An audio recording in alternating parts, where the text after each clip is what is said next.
Mon fiancé a annulé notre mariage en allemand pour son amour d'enfance, convaincu que je ne comprenais rien. J'ai pris le micro, les félicité en allemand impeccable, puis j'ai enchaîné dans cette autre langue pour les bénir. Dans le grand salon de réception, les lustres en cristal brillaient d'un éclat aveuglant et perçant. Arthur le Grand se tenait devant une pyramide de champagne à 9 étages.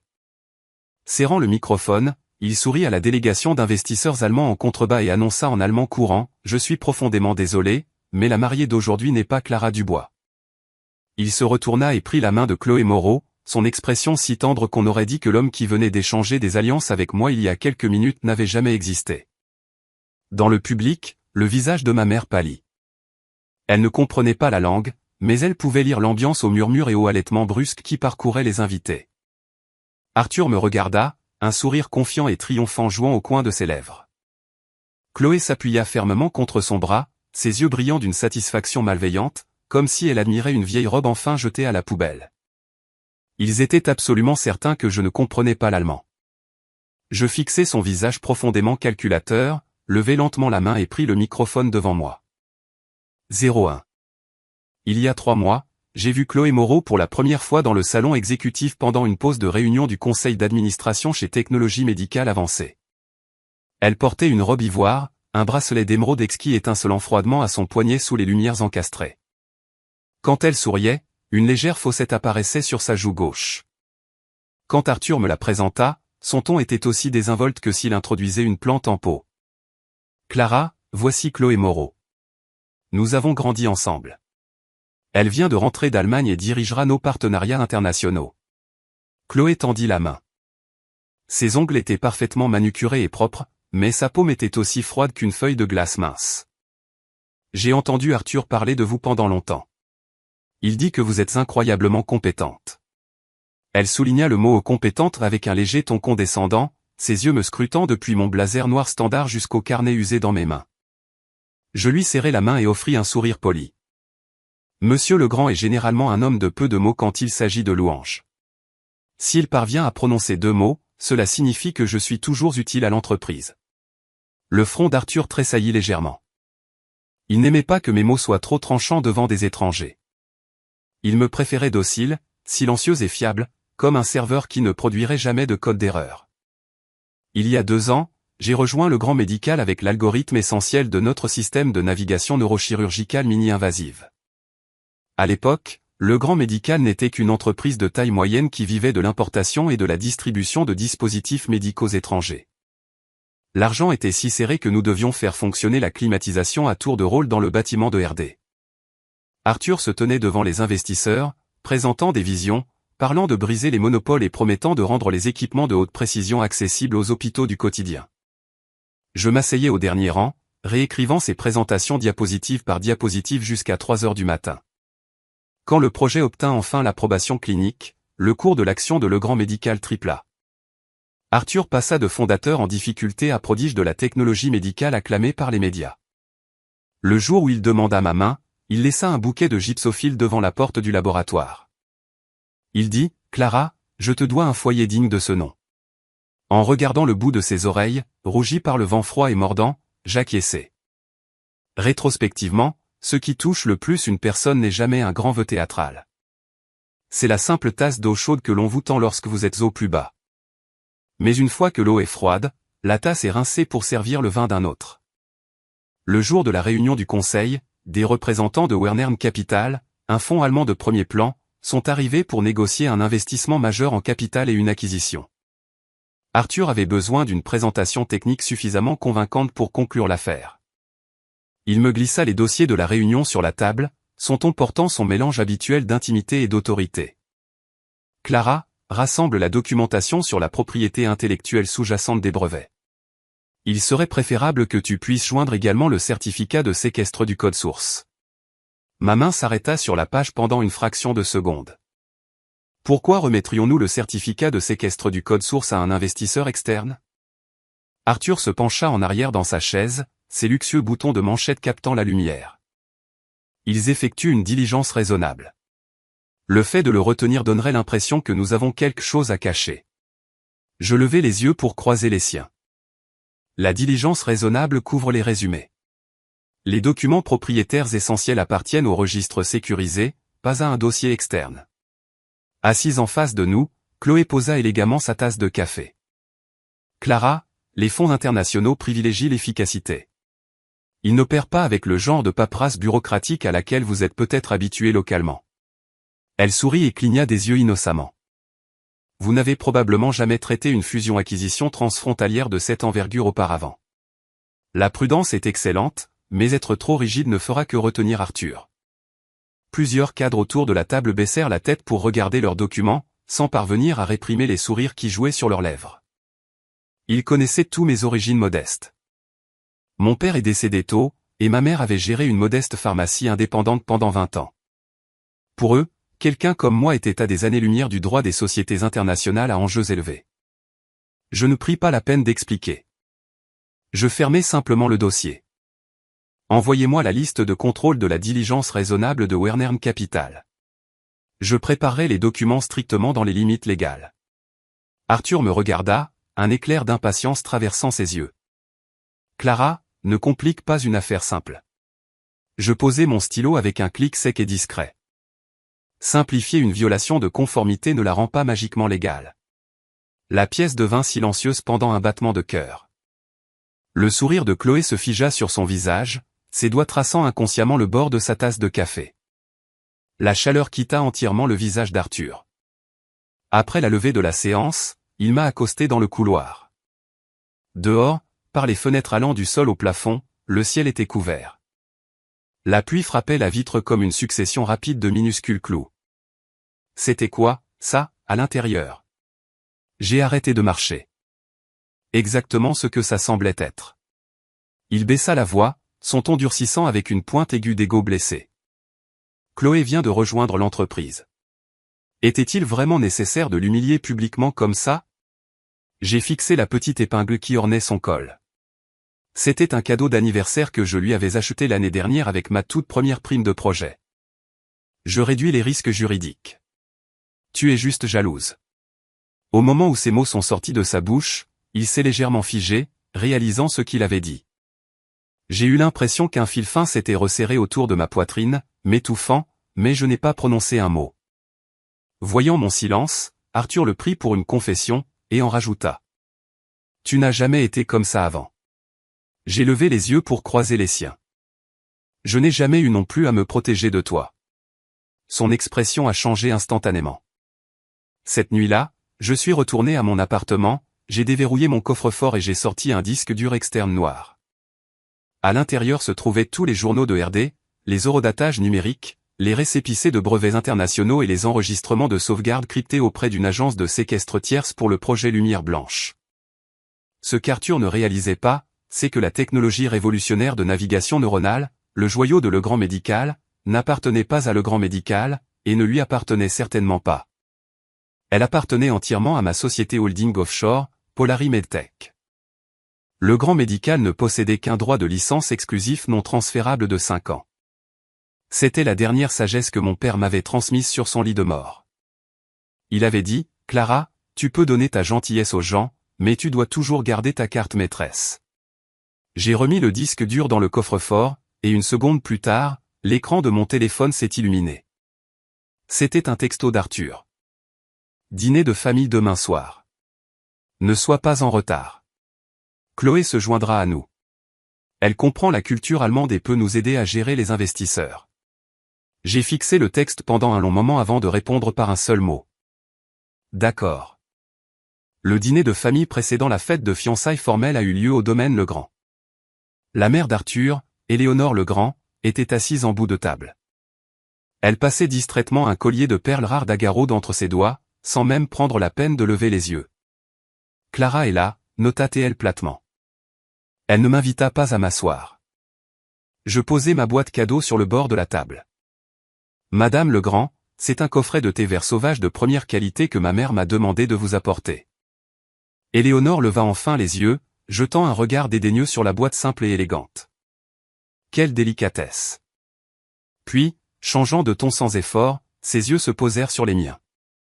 Cependant, notre famille exige généralement des origines certifiées pour les suppléments holistiques. dites à votre mère de ne pas gaspiller son argent la prochaine fois. Si cela s'avère être de la contrefaçon, cela pourrait faire plus de mal que de bien à la santé. Mes doigts se resserrèrent contre le bord du couvercle de la boîte. Arthur, qui était en train de tirer une chaise pour Chloé, fronça simplement les sourcils, mais ne dit absolument rien. Une fois assise, Chloé sourit, intervenant pour calmer le jeu. Madame Legrand ne fait que veiller à la santé de chacun. Je suis sûr que Clara ne s'en formalise pas. Elle sortit ensuite une élégante boîte en velours de son sac de créateur. Je vous ai apporté des suppléments personnalisés d'une pharmacie privée exclusive en Allemagne, Madame Legrand. Le médecin les a formulés spécifiquement sur la base de votre dernier rapport médical. L'expression d'Éléonore s'adoucit instantanément. Elle abandonna complètement ses perles. Oh, Chloé, tu es toujours si attentionnée. Le père d'Arthur, Armand Legrand, était assis à proximité, sirotant son thé. Ses yeux portaient un examen lourd et calculateur alors qu'il se posait sur moi. Clara, j'entends dire que vous n'avez pas été particulièrement coopérative avec la diligence raisonnable de l'entreprise ces derniers temps. Le tintement des ustensiles autour de la table cessa instantanément. Arthur prit une gorgée d'eau, évitant soigneusement mon regard. Je plaçai un morceau de grain dans mon bol. Je suis simplement le protocole de l'entreprise. Armand laissa échapper un rire sec, le couvercle de sa tasse de thé tintant brusquement contre le bord. Les protocoles sont destinés aux étrangers. Vous êtes sur le point de rejoindre cette famille. Est-il vraiment nécessaire de tracer des lignes aussi strictes? Je levai les yeux. Précisément. Parce que nous sommes sur le point d'être une famille, nous ne devrions pas nous exposer mutuellement à des responsabilités inutiles. Éléonore retroussa les lèvres avec dédain.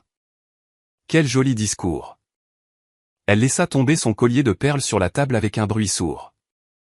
Arthur a déjà enduré beaucoup de commérages rien qu'en choisissant de vous épouser. Je la regardai directement. Quel genre de commérage? Un éclair de satisfaction malveillante brilla dans les yeux d'Éléonore. Les gens disent que l'héritier de l'Empire Legrand épouse une fille de la Tech sans antécédent et que la famille de la mariée peut à peine se permettre un mariage somptueux. Ma prise sur mes ustensiles resta parfaitement stable. Elle continua, nous ne jugeons pas la situation financière de votre famille.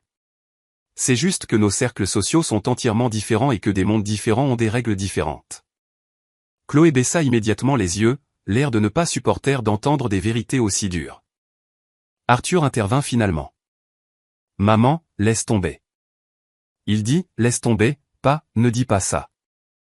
La distinction était comme un couteau émoussé, pas de sang, mais une coupure parfaitement profonde. Éléonore ricana. Ai-je tort? Elle se tourna vers moi, son ton changeant brusquement pour une chaleur artificielle. Clara, après le mariage, votre objectif devrait être de maintenir le domaine Legrand stable. Vous n'avez pas besoin de montrer votre visage lors des réceptions mondaines de notre famille. Je posai mes ustensiles. Pourquoi ça? Éléonore tapota sa doigt manucurée sur la table. Vous ne parlez aucune langue étrangère, et vous n'êtes pas familière avec l'étiquette de la haute société. Sortir avec lui ne servira qu'à distraire Arthur. Chloé se mordit la lèvre doucement. Madame Legrand, Clara fait vraiment de son mieux.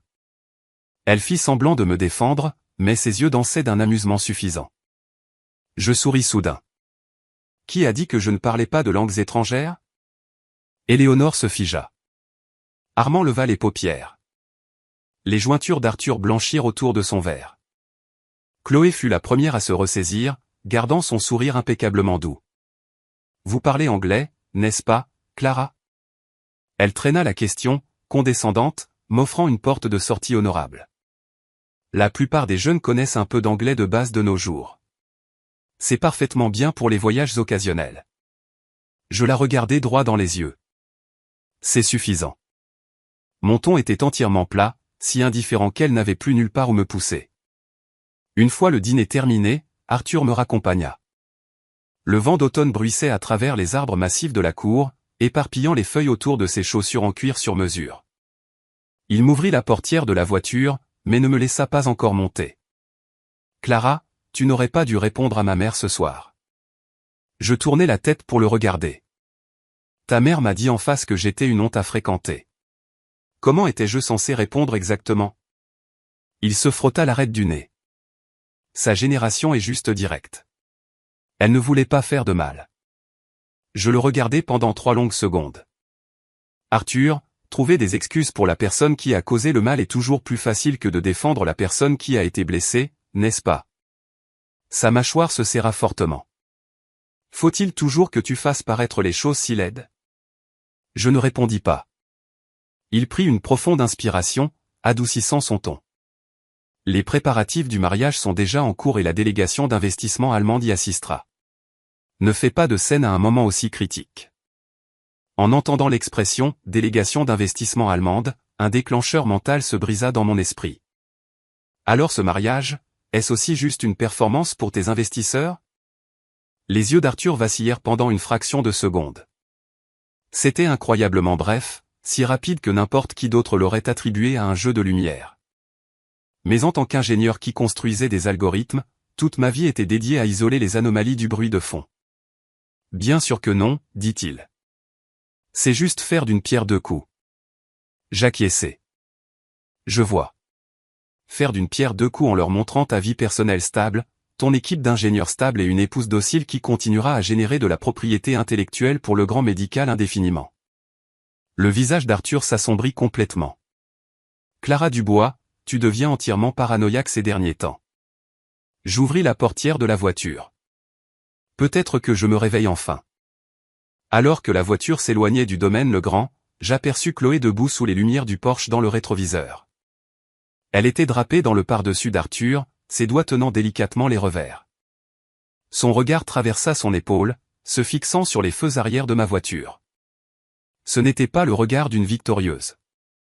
C'était le regard d'un chasseur observant les mâchoires du piège se refermer. Quand je suis rentré à mon appartement, un email anonyme m'attendait dans ma boîte de réception. Il ne contenait qu'une seule phrase. Chloé Moreau est en pourparlers actifs avec Wernern Capital.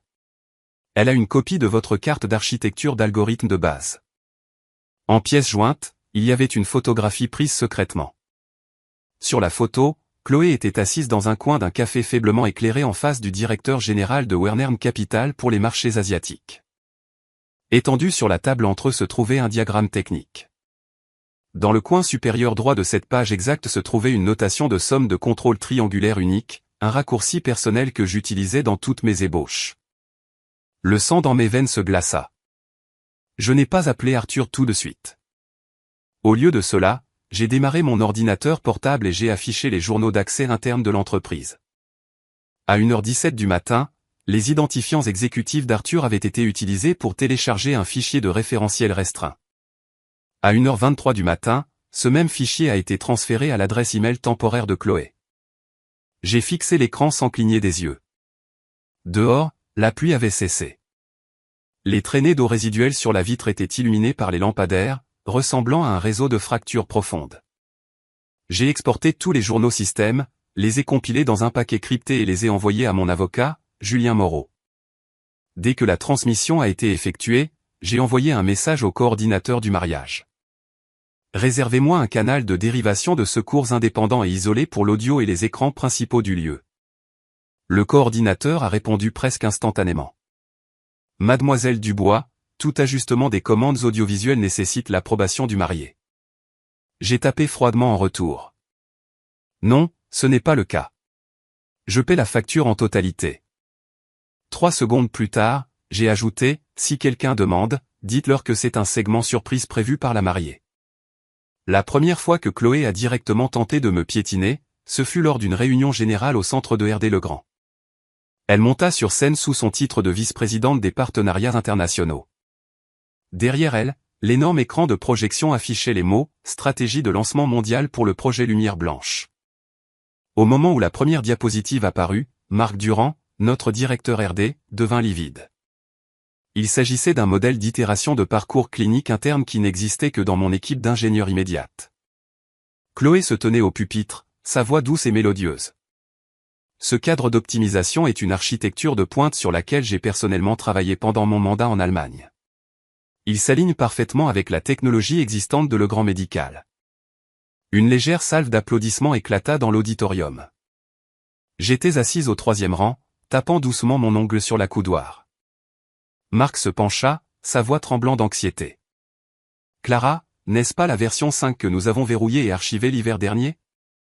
Je gardais les yeux fixés sur Chloé. Oui. Une perle de sueur apparut sur son front. Arthur est-il au courant? Je ne répondis pas car Arthur était assis juste là au premier rang, révisant calmement les notes de l'oratrice que Chloé avait fournies. Son visage était entièrement serein, comme si rien d'anormal ne se passait. Lorsque Chloé atteignit la 3e diapositive, elle m'appela soudain par mon nom. Clara, puisque vous êtes l'une de nos brillantes ingénieures principales, pourquoi ne venez-vous pas présenter à l'équipe les goulots d'étranglement de mise en œuvre de ce cadre? Tous les regards dans la salle se tournèrent instantanément vers moi. Elle avait tendu un piège rhétorique impeccable. Si j'acceptais de parler, je cautionnerais de fait sa propriété du travail. Si je refusais, je serais dépeinte comme un obstacle aigri et peu coopératif à l'expansion mondiale de l'entreprise. Je me levai, lissant nonchalamment mes manchettes. J'adorerais. Un éclair de triomphe traversa les yeux de Chloé. Je montai sur scène et pris le pointeur de sa main. Ce cadre présente en effet plusieurs défauts d'exécution critiques. Je commençai. Je fis apparaître sa 3e diapositive. Tout d'abord, les voix ici sont complètement inversées. Le sourire sur le visage de Chloé se figea. Je cliquai sur la 4e diapositive. Deuxièmement, les directives cliniques réglementaires allemandes ne définissent jamais les seuils de sécurité basés sur le crâne de cette manière. C'est une erreur de débutant qui ne pourrait être commise que par quelqu'un qui n'a jamais réellement examiné les journaux chirurgicaux originaux bruts. Une vague de halètements brusques parcourut le public. Marc pouvait à peine cacher son sourire. Je cliquai sur la page suivante. Troisièmement, cette notation de somme de contrôle triangulaire dans le coin inférieur droit est une habitude personnelle. Je me retournai pour la regarder dans les yeux. Madame la vice-présidente Moreau, si c'est une solution de pointe sur laquelle vous avez collaboré en Allemagne, pourquoi porte-t-elle ma signature mathématique personnelle? Les pupilles de Chloé se contractèrent violemment. Elle retrouva rapidement son calme, bien que ses jointures blanchirent alors qu'elle serrait fermement le microphone. Clara, vous avez mal compris. Ces documents proviennent directement des archives de l'entreprise. Elle baissa les yeux vers Arthur. Arthur, s'il vous plaît, clarifiez. Arthur se leva, le visage sombre comme le tonnerre. La documentation a bien été tirée de nos dossiers internes de l'entreprise, déclara-t-il. Je le regardai. Le matériel archivé ne donne à personne le droit de le plagier sous son propre nom. Le regard d'Arthur était glacial. Ce n'est pas le moment de se quereller sur des détails administratifs. Je lâchai un léger rire. La propriété intellectuelle est un détail pour vous. L'auditorium devint si silencieux que le léger bourdonnement du ventilateur de refroidissement du projecteur résonna clairement. Arthur traversa la scène et reprit le pointeur de mes mains. Clara, le projet Lumière Blanche ne vous appartient pas seul. Il se tourna pour s'adresser à toute la salle. Chaque innovation produite ici appartient entièrement à la plateforme Legrand. Au moment où ces mots sortirent de sa bouche, les expressions de tous les membres du département RD changèrent. De nombreux ingénieurs baissèrent la tête, leurs doigts s'enfonçant profondément dans les bords de leurs tablettes et de leurs carnets. Les innombrables nuits blanches qu'ils avaient passées, le code qu'ils avaient réécrit, les données cliniques qu'ils avaient méticuleusement suivies, tout cela était entièrement englouti par le mot « plateforme ». En regardant Arthur, il me semblait un parfait étranger. L'homme qui s'asseyait avec moi dans les salles de serveurs froides, mangeant des plats à emporter, avait finalement revêtu la police d'un sociopathe d'entreprise. Même ses yeux étaient devenus calculateurs et détachés. Je n'ai pas argumenté. J'ai simplement repris mon carnet. Je me réserve mes droits sur cette question. L'expression d'Arthur s'adoucit légèrement, visiblement persuadé que je reculais. Chloé laissa échapper un subtil soupir de soulagement, le sourire suffisant retrouvant ses lèvres. Alors que la réunion se terminait et que la foule commençait à s'écouler, Chloé me frôla. Sa voix était un murmure destiné uniquement à mes oreilles, portant le parfum entêtant et doucereux de son parfum de créateur. Clara, qu'importe votre compétence? Arthur a besoin de quelqu'un qui puisse réellement se tenir à ses côtés sur la scène mondiale, pas d'une simple codeuse qui est obsédée par les règles. Je jetai un coup d'œil aux boucles d'oreilles en perles qui pendaient à ses lobes. Et sur quoi, exactement, pensez-vous que cette scène est construite? Elle fit un léger sourire narquois. Le pédigré, les relations, les ressources. Être le genre de femme dont tout le monde sait immédiatement qu'elle s'intègre à son monde. J'acquiesçai lentement. Alors je vous suggère de vous accrocher fermement à cette scène. Son sourcil se haussa d'amusement. Je baissai encore plus la voix. Parce que lorsqu'une scène s'effondre, la chute fait le plus mal. L'amusement quitta complètement le visage de Chloé. Ce soir-là, Arthur est rentré dans notre appartement commun. Il ramenait avec lui une forte odeur d'alcool, sa veste négligemment jetée sur son avant-bras. Il y avait une légère tache de poudre sur son col. J'étais assise à la table de la salle à manger où étaient posés 2 jeux de documents. L'un était la liste des invités au mariage. L'autre était un accord de licence de brevet supplémentaire. Arthur y jeta un coup d'œil, son front se plissant instantanément. « Qu'est-ce que c'est » Je lui ai poussé l'accord de licence. Si le grand médical souhaite continuer à utiliser l'architecture de base du projet Lumière Blanche, nous devons redéfinir les limites de la licence. Il laissa échapper un rire sec comme s'il venait d'entendre la blague la plus absurde. Nous nous marions la semaine prochaine et tu essaies de me parler de droit de licence. Le mariage ne change pas la propriété des actifs de l'entreprise. Arthur jeta sa veste sur le canapé, un mélange lourd d'épuisement et d'irritation se répandant sur son visage. Clara, faut-il absolument que tu sois si rabat-joie ? Je levai les yeux vers lui. Quand tu as remis mes données propriétaires à Chloé, as-tu pris le temps de considérer que cela pourrait être un rabat-joie pour moi ? Sa bouche tressaillit. Elle prépare juste la tournée internationale. Elle a besoin de se familiariser avec la technologie. Elle a mis son propre nom dessus. Ce n'est que de l'emballage professionnel pour les investisseurs. En l'écoutant, j'avais envie d'éclater de rire. C'était fascinant de voir comment le langage des entreprises pouvait transformer le vol en emballage, la trahison en levier stratégique et l'humiliation publique en franchise. C'était un miracle comment le langage pouvait transformer un poignard en baguette, faisant passer la personne qui vous poignardait pour quelqu'un qui organisait un dîner. Je remis le document dans sa pochette. Puisque vous refusez de le signer, je procéderai par les voies légales formelles. L'attitude d'Arthur s'effondra complètement. Il fit un pas violent en avant, claquant ses paumes sur le bord de la table. L'eau de mon verre ondula violemment. « Tu me menaces ?» Je fixai le dos de ses mains. Les veines étaient saillantes. C'étaient les mêmes mains qui m'avaient jadis délicatement ouvert des bouteilles d'eau gelée au milieu de la nuit pendant de longues journées de laboratoire. Considérez-le comme un rappel. Il me regarda, la chaleur dans ses yeux s'éteignant complètement jusqu'à ce qu'il soit froid et vide. « Clara, ne me force pas la main ici. » Je remis le document dans sa pochette. « Tu as déjà fait ton choix. » Il n'est pas resté cette nuit-là. Au moment où la porte d'entrée s'est refermée, l'appartement est devenu complètement vide, comme si l'air avait été aspiré de la pièce.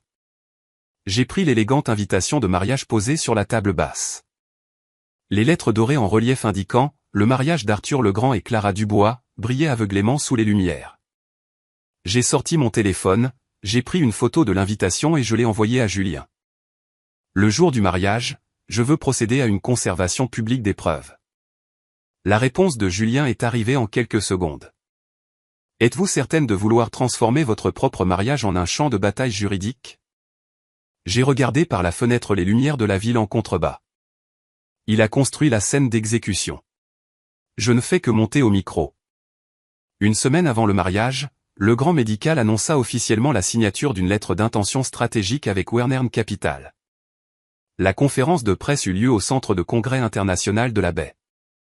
En tant qu'architecte principal du projet Lumière Blanche, j'étais désigné à une place dans le coin du 2e rang.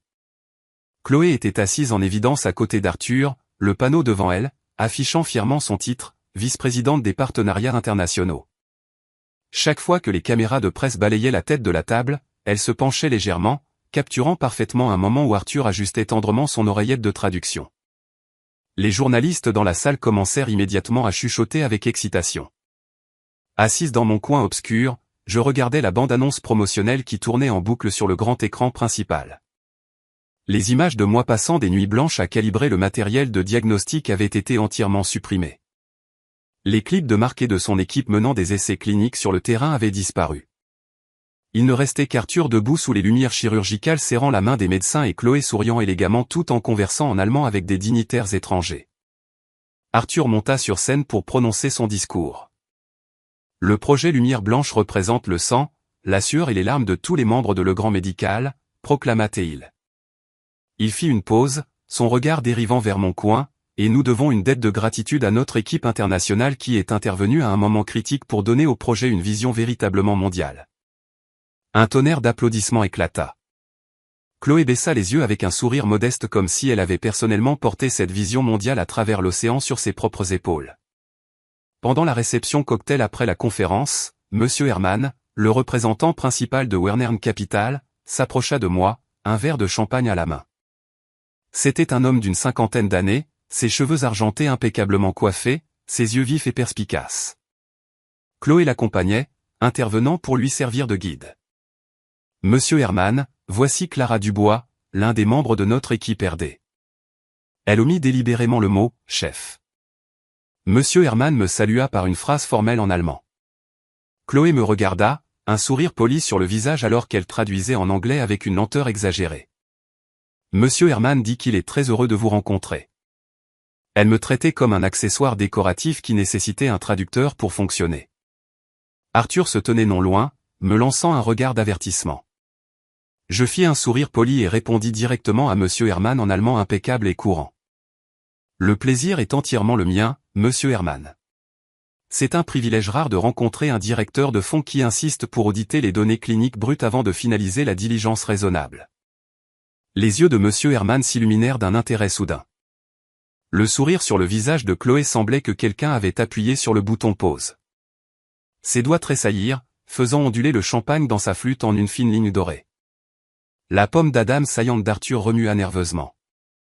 Monsieur Herman pivota instantanément vers un dialecte allemand beaucoup plus rapide. « Vous parlez allemand, mademoiselle Dubois ?» Je souris faiblement. Assez pour lire des contrats juridiques et certainement assez pour savoir quand quelqu'un me ment droit dans les yeux. Monsieur Herman jeta un regard calculateur à Chloé. Chloé força les coins de sa bouche à se relever avec une immense difficulté. « Clara, vous n'avez jamais mentionné que vous parliez couramment l'allemand. » Je la regardai droit dans les yeux. « Vous n'avez jamais demandé. » Monsieur Herman enchaîna immédiatement avec 3 questions techniques très spécifiques concernant l'architecture de notre logiciel. J'abordai chacune d'elles en allemand précis, soulignant sans difficulté une ambiguïté critique et massive dans la lettre d'intention actuelle concernant la portée des droits de licence des algorithmes de base. Le comportement de Monsieur Herman passa de la politesse d'entreprise standard à une gravité absolue. Il me tendit la main. « Mademoiselle Dubois, j'aimerais fixer un rendez-vous privé avec vous demain matin. » Avant que je puisse répondre, Arthur s'était précipité, s'immisçant dans la conversation. « Monsieur Herman, Clara est actuellement absorbée par les préparatifs de notre prochain mariage. Chloé est bien mieux placée pour gérer toute discussion technique approfondie avec votre équipe. » Monsieur Herman le regarda, un sourcil légèrement arqué. Et pourtant, c'est mademoiselle Dubois qui a réellement répondu à mes questions. Cette phrase unique fut comme une aiguille perçant le ballon méticuleusement gonflé d'Arthur. Alors qu'Arthur réussissait à garder son visage impassible, ses doigts se resserrèrent autour de son verre jusqu'à ce que ses jointures deviennent exsangues. Au moment où la réception se termina, il m'entraîna sur la terrasse. L'air nocturne était glacial. La grille étendue des lumières de la ville en contrebas ressemblait à une toile d'or froissée. « Combien de choses me cachez-vous encore » exigea-t-il, sa voix un murmure rauque. « À quoi exactement vous attendiez-vous que je sois capable » ripostai-je. « Clara, si tu parlais allemand, pourquoi diable ne me l'as-tu pas dit ? Pour te faciliter la tâche d'annuler notre mariage en allemand dans mon dos ?» L'expression d'Arthur se brisa violemment. À cet instant précis, ses pupilles se contractèrent comme frappées par une lumière soudaine et aveuglante. Je savais que ma flèche avait atteint la cible. Il retrouva son calme avec une rapidité alarmante. « De quelles absurdités parlez-vous » Je fis un demi-pas de plus vers lui. « Qu'est-ce que vous et Chloé comptez annoncer sur le lieu du mariage » Ses lèvres s'entr'ouvrirent légèrement, mais aucun son n'en sortit. Le vent fouetta mes cheveux sur mon visage, la mèche me piquant la joue. Arthur laissa soudain échapper un léger rire sans humour. C'était un son faible et épuisé. « Clara, tu es si intelligente, c'est épuisant. » Je le regardai calmement. « Alors, tu cherches à me remplacer par quelqu'un de moins épuisant. » Il resta silencieux. Le silence était sa confession. Après une demi-minute de calme étouffant, il parla enfin. Wernern Capital accorde une immense valeur aux canaux de distribution européens que la famille de Chloé contrôle. Le grand médical a désespérément besoin de cette opportunité. Je ne te laisserai pas les mains vides. Je sentis mon cœur faire un seul battement lourd. Ce n'était pas de la douleur. C'était le bruit d'une lourde chaussure qui tombait enfin sur le sol. Et comment comptez-vous exactement ne pas me laisser les mains vides? Arthur regarda dans l'obscurité, sa voix passant complètement à un ton d'affaires froid et transactionnel. Nous pouvons reporter l'enregistrement de notre certificat de mariage légalement. Extérieurement, nous maintiendrons la relation. Une fois que le projet Lumière Blanche aura réussi son offre publique, je vous accorderai un bloc substantiel d'incitation en capital. J'ai failli applaudir son audace pure. Laisser à un narcissique d'entreprise le soin de rebaptiser la trahison en solution stratégique, d'emballer l'humiliation dans une clause contractuelle et de s'attendre à ce que vous signiez sur la ligne pointillée. Qu'en est-il de la cérémonie de mariage, ai-je demandé. Il évita mes yeux. La cérémonie pourrait nécessiter des ajustements structurels. Des ajustements à quoi? Il ne pouvait se résoudre à le dire, alors je le dis à sa place, l'ajuster pour que ce soit un mariage entre vous et Chloé Moreau. Le visage d'Arthur devint complètement exsangue. Un léger bruissement vint de derrière les portes de la terrasse. Chloé se tenait là, une flûte de champagne à moitié vide dans sa main. Elle avait clairement entendu la dernière phrase. Après un bref moment de panique, elle se détendit complètement, un léger sourire se répandant sur son visage. Clara, puisque vous savez déjà, cela ne sert à rien de faire semblant. Elle marcha aux côtés d'Arthur, sa voix douce et dégoulinante de fausse sympathie. Arthur et moi sommes simplement plus compatibles avec le monde dans lequel il évolue. Je regardai Arthur. Il n'offrit pas un seul mot de démenti. Ne vous inquiétez pas, continua Chloé. Nous reconnaissons tout ce que vous avez apporté à l'entreprise. La corporation vous indemnisera généreusement. Je lâchai un léger rire. Nous. Le mot frappa l'air, faisant raidir visiblement l'expression de Chloé. Arthur ferma les yeux hermétiquement. Clara, ne rendons pas ça laid. Je tournai les talons et m'éloignai. Il m'appela. Le jour de la cérémonie, je m'attends à ce que vous conserviez votre dignité. Je ne pris pas la peine de me retourner. La dignité, lorsqu'elle est accordée à quelqu'un qui la mérite, s'appelle la grâce. Lorsqu'elle est accordée à l'impudique, ce n'est rien d'autre que de la complaisance. Ce soir-là même, j'ai ajouté le département de conformité mondiale de Wernern Capital à une chaîne de mails sécurisée en copie carbone. L'objet ne contenait que 5 mots, risque de propriété intellectuelle du projet Lumière Blanche. 3 documents étaient joints. Le premier était le contrat de licence originale non expurgé entre le Grand Médical et Polari Medtech. Le second était le journal Système médico-légal montrant le compte d'Arthur téléchargeant les référentiels techniques restreints. Le troisième était une comparaison diapositive par diapositive montrant comment les présentations de Chloé correspondaient mot pour mot à mes journaux d'ingénierie privée. Avant d'appuyer sur Envoyer, je suis resté au-dessus du bouton pendant 10 secondes. Puis j'ai cliqué sur Confirmer. L'écran a clignoté. Message envoyé avec succès. Mon téléphone a sonné immédiatement. C'était Julien. Wernern Capital va absolument exploser, a-t-il dit sans préambule. Laissez-les exploser. Le Grand Médical va paniquer complètement. Laissez-les brûler. Julien est resté silencieux à l'autre bout pendant un bref instant. Pour le lieu du mariage, j'ai arrangé la présence d'une équipe de notaires publics et d'enquêteurs en conformité d'entreprise. Ils s'enregistreront sur la liste des invités, déguisés en consultants d'entreprise. Parfait, ai-je répondu. Le système de dérivation de secours du lieu est entièrement opérationnel, a-t-il ajouté. Le canal audio 2 est entièrement entre vos mains. Procédez comme prévu. Faut-il prévenir votre mère à l'avance, a-t-il demandé gentiment. Non. Ma mère avait enduré beaucoup trop d'épreuves dans sa vie. Je ne voulais pas qu'elle passe la semaine à agoniser sur ma douleur à l'avance.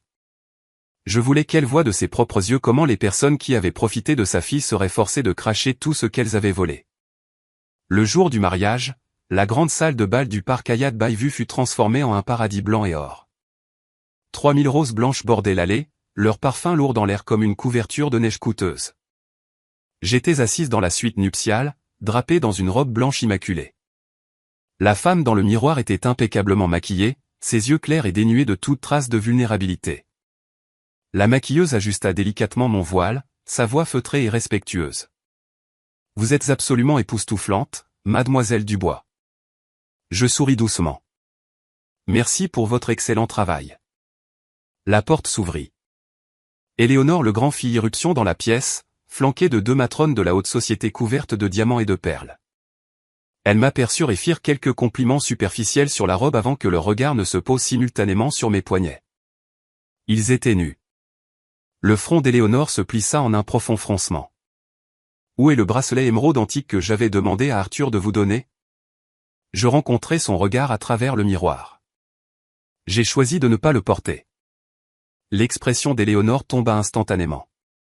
Aujourd'hui est le jour le plus important de la carrière d'Arthur. Se présenter sans un seul bijou de famille Legrand.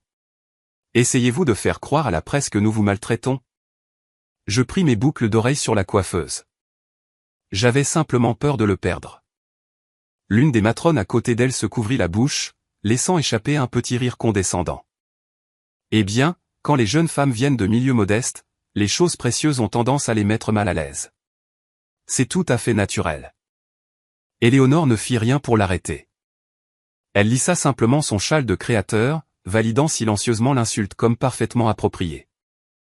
J'attachai les boucles d'oreilles, le clic net et discret du fermoir métallique résonnant clairement dans la suite silencieuse. Ce bracelet émeraude était porté par Chloé Moreau lors d'un dîner privé pas plus tard qu'hier soir, remarquai-je nonchalamment. Éléonore se figea en plein mouvement. La couleur quitta le visage d'Éléonore, le transformant en une teinte tachetée de rouge et de blanc. Les sourires des 2 matrones disparurent instantanément, leurs yeux s'agitant d'avant en arrière dans une communication silencieuse frénétique. « Je ne porte pas de choses qui ont déjà été utilisées par d'autres, dis-je, ma voix entièrement égale. » La mâchoire d'Éléonore tressaillit. Chloé essayait simplement de l'ajuster. Je me levai, la traîne en cascade de ma robe s'étalant autour de mes pieds comme de l'eau soyeuse. Je ne parlais pas du bijou. La pièce plongea dans un silence suffocant. Les lèvres d'Éléonore tremblèrent de rage, mais avant qu'elle ne puisse éclater, la voix du directeur de mariage résonna de derrière la porte. « Madame Legrand, la cérémonie est sur le point de commencer. » Éléonore prit une profonde inspiration, réprimant de force sa fureur. Clara Dubois n'osait pas embarrasser la famille Legrand aujourd'hui. Je regardai son reflet une dernière fois. Ne vous inquiétez pas, les personnes qui seront embarrassées aujourd'hui ne seront pas moi. Elle ne saisit pas le double sens, supposant que c'était de la simple fierté tenace. Soufflant de frustration, elle se retourna et claqua la porte derrière elle. Ma mère, Anne Dubois, attendait sur un banc devant le salon exécutif. Elle portait une élégante robe de soirée en soie bleu marine que je lui avais achetée. Ses cheveux étaient coiffés en un chignon classique et ses mains serraient fermement une petite enveloppe blanche immaculée. Au moment où elle me vit apparaître, elle se leva immédiatement. Clara. Ses yeux se remplirent de larmes, mais elle força un sourire fier et radieux. Si ton père te voyait aujourd'hui, il serait si incroyablement heureux. Je m'approchai et l'enlaçai. Ses épaules semblaient fragiles, et le contour de ses os sous le tissu de soie fit naître une vive douleur dans ma poitrine. Maman, quoi qu'il arrive là-bas dans quelques minutes, je veux que tu restes assise. Elle cligna des yeux, surprise. Que veux-tu dire? Qu'est-ce qui va se passer? Je lui remis doucement une mèche de cheveux derrière l'oreille. Je suis sur le point de régler une vieille dette. Anne me regarda, une profonde inquiétude obscurcissant progressivement ses yeux. Clara, s'il te plaît, ne te laisse pas subir d'autres injustices. Je souris rassurante. Je ne le ferai pas. La vraie injustice, c'est quand on tient le fourreau de la lame, et pourtant on tend volontiers le poignard à quelqu'un d'autre pour qu'il nous coupe. 10 minutes avant la cérémonie, un message de Marc est arrivé. Clara, les notaires sont en place. Le directeur de la conformité mondiale de Wernern Capital est également arrivé. Ils sont assis à la table 12. J'ai répondu, reçu. Un SMS de Julien a suivi immédiatement. La dérivation avait du lieu et complètement verte. Le canal audio 2 est actif et câblé à votre pack. J'ai répondu, exécuté comme prévu.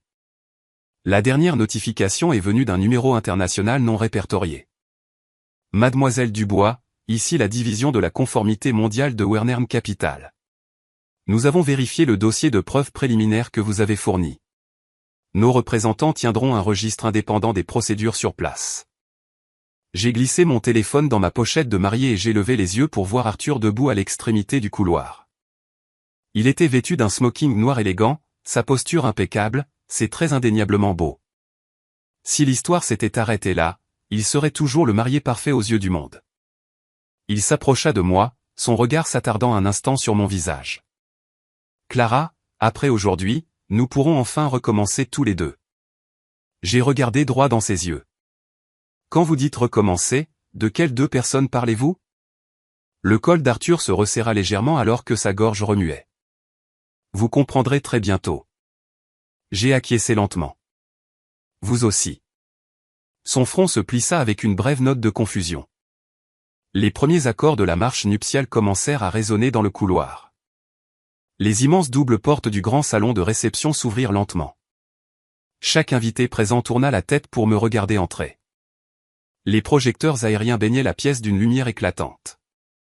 Au bout de l'allée blanche se tenait Arthur. Assise au premier rang se trouvait Chloé Moreau, radieuse dans une robe de soirée champagne dorée, une petite rose blanche épinglée soigneusement sur son cœur.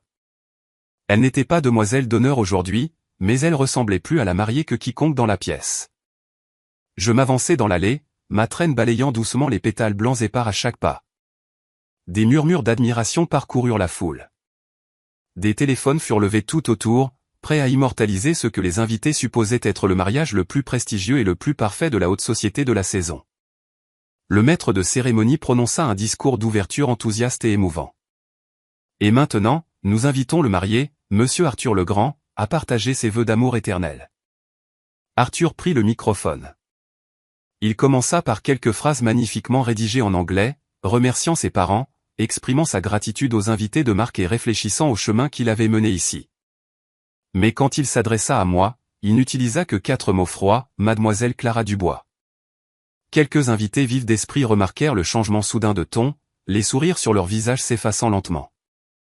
Puis, tournant son regard vers la table 12 où siégeait la délégation d'investisseurs allemands, Arthur passa sans transition à un allemand courant et impeccable. La grande majorité des invités américains n'avaient aucune idée de ce qu'il disait, mais ils pouvaient instantanément en lire le ton.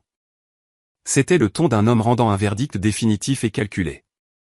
Arthur se tenait devant la magnifique pyramide de champagne à 9 étages, leva son microphone et annonça avec un sourire éclatant à la délégation allemande, « Je suis profondément désolé, mais la mariée d'aujourd'hui n'est pas Clara Dubois. » Il se tourna gracieusement, tendant la main à Chloé Moreau, prenant ses doigts avec une tendresse qui donnait l'impression que la femme avec laquelle il s'était tenu il y a quelques instants n'était rien d'autre qu'un fantôme. Au premier rang, le visage de ma mère se vida de sa couleur. Elle ne pouvait pas comprendre les mots allemands, mais les halètements collectifs résonnants des invités bilingues lui dirent tout ce qu'elle avait besoin de savoir. Arthur me regarda à nouveau, un sourire suffisant et triomphant se tordant au coin de ses lèvres. Chloé s'appuya fermement contre son biceps, ses yeux se levant avec une satisfaction malveillante, comme si elle admirait un chiffon jeté qui avait finalement été jeté dans l'incinérateur. Ils étaient absolument convaincus que je ne parlais pas un seul mot d'allemand. Je regardais son visage profondément calculateur, lever lentement la main et allumer le microphone dans ma main. Ma voix traversa le système de sonorisation, se répandant à travers chaque haut-parleur du grand salon de réception dans un allemand impeccable et percutant. Je souhaite à Monsieur Arthur Legrand et Mademoiselle Chloé Moreau un mariage spectaculaire. Je souhaite également qu'à partir d'aujourd'hui, vous soyez tous deux pleinement préparés à assumer l'entière responsabilité légale et pénale de l'espionnage d'entreprise, de la représentation frauduleuse et de la rupture de contrat malveillante. Le sourire sur le visage d'Arthur se brisa instantanément, la couleur s'échappant de sa peau jusqu'à ce que son visage soit gris. La main de Chloé glissa violemment de sa prise, ses doigts tremblant si fort que même la rose blanche sur sa poitrine trembla. Je ne m'arrêtai pas. Sans une seule hésitation, je passai sans transition au français, à l'espagnol, à l'arabe, au russe, au japonais, au coréen et à l'italien, délivrant la même bénédiction cinglante à chaque délégué présent dans la salle qui pouvait la comprendre. Avant que quiconque ne puisse se ressaisir, les immenses écrans centraux derrière l'hôtel s'illuminèrent violemment. Une série de documents légaux certifiés portant des cachets de notaires officiels remplit les écrans. La toute première ligne en haut de la page de titre lisait « Actionnaire unique et entité de contrôle de Polari Medtech, Clara Dubois ». Les pupilles d'Arthur se dilatèrent de pure terreur. Sa bouche s'ouvrit, mais pas un seul son n'en sortit. L'ensemble du salon de réception semblait avoir été violemment étouffé, privé d'oxygène. Les invités, qui avaient levé les mains pour applaudir, restèrent figés en l'air, leurs doigts se recroquevillant dans une gêne corporative pure. La lourde fondation d'Éléonore le Grand ne pouvait cacher la pâleur cendrée soudaine qui se répandait sur sa peau. Elle fixa les écrans, sa prise défaillant complètement alors que ses rares perles d'agarode glissaient de son poignet, se dispersant sur le sol de marbre avec un bruit fort et frénétique. Anne Dubois était assise au premier rang, l'enveloppe blanche dans ses mains froissées de profonds plis irréguliers.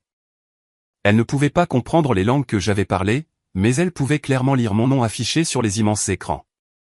Armand le Grand bondit sur ses pieds, sa chaise raclant violemment le tapis avec un grincement sourd et résonnant. « Éteignez !»« Arrêtez ça tout de suite !» rugit-il au directeur du mariage. Le directeur du mariage transpirait à travers son costume, son casque crépitant de statique alors que la transpiration coulait sur ses tempes.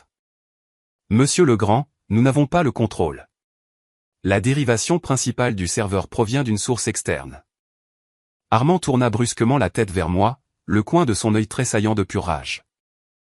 Je me tenais calmement au centre de la scène, ma robe blanche immaculée, le microphone dans ma main stable sans la moindre trace de tremblement. « Ne soyez pas si pressé, monsieur Legrand. Les notaires publics que j'ai invités aujourd'hui sont bien plus qualifiés pour gérer ces procédures que le ministre. » À la table 12, une femme d'âge moyen vêtue d'un costume d'entreprise gris anthracite se leva. Elle sortit un jeu de titres de compétences officielles du gouvernement et fit un signe de tête à la salle. « Je suis Rachel Duval, une notaire publique principale mandatée par l'État. À la demande de mademoiselle Clara Dubois, mon bureau exécute actuellement une conservation formelle sur place de toutes les preuves physiques, numériques et électroniques présentées ici aujourd'hui. » Sa voix n'était pas forte, mais elle possédait un poids froid et clinique qui perçait directement les oreilles de chaque cadre présent. Le directeur de la conformité mondiale de Wernern Capital se leva ensuite. Derrière lui, 2 membres du personnel démarrèrent leurs ordinateurs portables d'entreprise, la lueur bleue froide des écrans éclairant le visage de plus en plus fantomatique d'Arthur. Monsieur Herman était assis tranquillement à sa place, retirant lentement ses lunettes et essuyant les verres avec un chiffon en microfibre. Le mouvement était d'une lenteur agonisante, et plus il était lent, plus une peur primale commençait à s'infiltrer dans les os de la famille Legrand. Arthur retrouva enfin sa voix, bien que ce ne fût qu'un murmure rauque et brisé. « Clara, vous avez mal compris. Nous pouvons discuter de ces questions d'entreprise en privé. Aujourd'hui est notre mariage. » Je regardais les pétales de rose blanc écrasés sous ses chaussures de ville sur mesure. « Quand vous avez utilisé l'allemand pour annuler notre mariage il y a quelques minutes, avez-vous pris le temps de considérer qu'aujourd'hui était notre mariage ?» Un halètement collectif aigu fut tiré par la foule. Chloé releva brusquement la tête, ses yeux s'emplissant instantanément de larmes. Clara, Arthur, n'essayaient que de protéger les actifs stratégiques de l'entreprise. Ils ne voulaient pas faire de mal. Sa voix tremblait violemment, pourtant elle s'accrochait toujours désespérément au vocabulaire de la justification d'entreprise.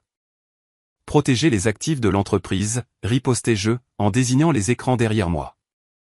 D'un clic net, les écrans passèrent aux journaux de dépôt de données internes.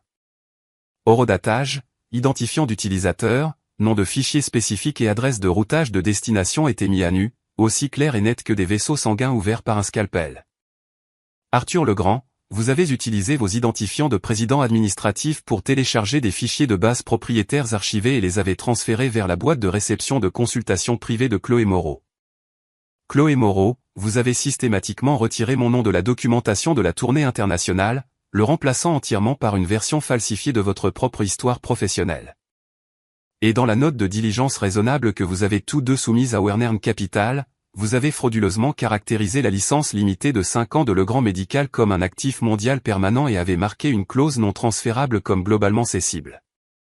À chaque clause que je prononçais, l'affichage se mettait à jour de manière transparente pour montrer la preuve médico-légale correspondante. Le choc initial parmi les invités se transforma rapidement en pure horreur. Plusieurs cadres de Legrand Médical commencèrent frénétiquement à taper sur leur téléphone, leurs doigts bougeant si vite qu'ils semblaient prêts à briser leurs écrans. Marc était assis à la table de RD, les yeux injectés de sang d'émotion, mais sa posture restait farouchement, fièrement droite. Le sang avait complètement disparu du visage de Chloé. Elle essaya de maintenir son sourire délicat et victimisé, mais ses lèvres tremblaient au-delà de son contrôle. « C'est impossible, murmura-t-elle d'une voix rauque. Comment pourriez-vous avoir accès à ces fichiers? Je la regardai du haut de l'hôtel. Parce qu'ils sont à moi, mon code, mes journaux, mes brevets, mes contrats de licence. Lorsque vous avez tous les deux volé les copies, vous avez oublié de vérifier si les originaux savaient parler. Arthur se retourna, regardant Chloé. Pour la toute première fois, ses yeux ne contenaient que de la fureur pure et non adultérée. Chloé tressaillit sous son regard, tendant instantanément la main pour lui attraper la manche. Arthur, ne l'écoute pas. Elle essaie juste de nous détruire par méchanceté. Je lâchai un sourire froid. La méchanceté est une émotion. Les preuves sont un fait. Julien se leva de son siège dans la section VIP. Vêtu d'un élégant costume 3 pièces, il tenait une épaisse liasse de documents juridiques à la main. Il monta les marches de l'hôtel et plaça le premier document directement au centre de la table cérémoniale. Mesdames et messieurs, je suis Julien Moreau, conseiller juridique représentant mademoiselle Clara Dubois. Polari Medtech a officiellement signifié un avis formel de manquement grave à Legrand Medical Technologies. Avec effet immédiat, les droits de licence de base pour l'algorithme du projet Lumière Blanche sont suspendus. Legrand Medical a exactement 24 heures pour cesser et renoncer à toutes les divulgations de collecte de fonds. Les promotions marketing et les transactions commerciales liées à cette propriété intellectuelle. Le visage d'Armand Legrand s'effondra de pure rage. Vous n'oseriez pas. Julien ajusta ses lunettes, ses yeux entièrement détachés. Monsieur Legrand, l'article 17 de votre accord exécuté énonce clairement les termes. Tout transfert non autorisé de droits, falsification de propriété intellectuelle ou fuite de données propriétaires accorde au concédant le droit d'exécuter une résiliation immédiate. Il s'agit d'un contrat juridiquement contraignant estampillé et signé par Legrand Medical elle-même. Les lèvres d'Armand se mirent à trembler violemment. Éléonore se précipita, sa voix stridente résonnant dans la salle de bal. Clara Dubois, vous avez perdu la tête. Vous épousiez la famille Legrand. Notre famille vous a-t-elle déjà maltraité? Je la regardai. Le mot maltraité est beaucoup trop doux pour ce que vous avez fait. Éléonore se figea. Vous avez vécu des innovations que j'ai construites, utilisé mes brevets propriétaires pour obtenir des centaines de millions en financement, puis vous vous êtes retourné et avez raillé que mon pédigré n'était pas assez élégant pour vos cercles. Vous vouliez ma technologie. Vous vouliez ma stabilité. Vous vouliez que ma mère reste tranquillement assise au dernier rang et sourie sur commande. Mais vous avez refusé que mon nom n'apparaisse jamais sur la scène. Madame Legrand, vous ne m'avez pas maltraité. Je fis une pause, laissant le silence planer. Vous m'avez traité comme une mine d'or déverrouillée. La bouche d'Éléonore s'ouvrit, un léger halètement rauque s'échappant de sa gorge. La pièce entière tomba dans un silence terrifiant. Monsieur Herman se leva finalement de la table 12. Son anglais avait un accent prononcé, mais chaque syllabe tombait comme un bloc de fer. Wernern Capital suspend par la présente toutes les négociations d'acquisition et de partenariat avec Legrand Medical Technologies indéfiniment. Les épaules d'Arthur s'affaissèrent visiblement.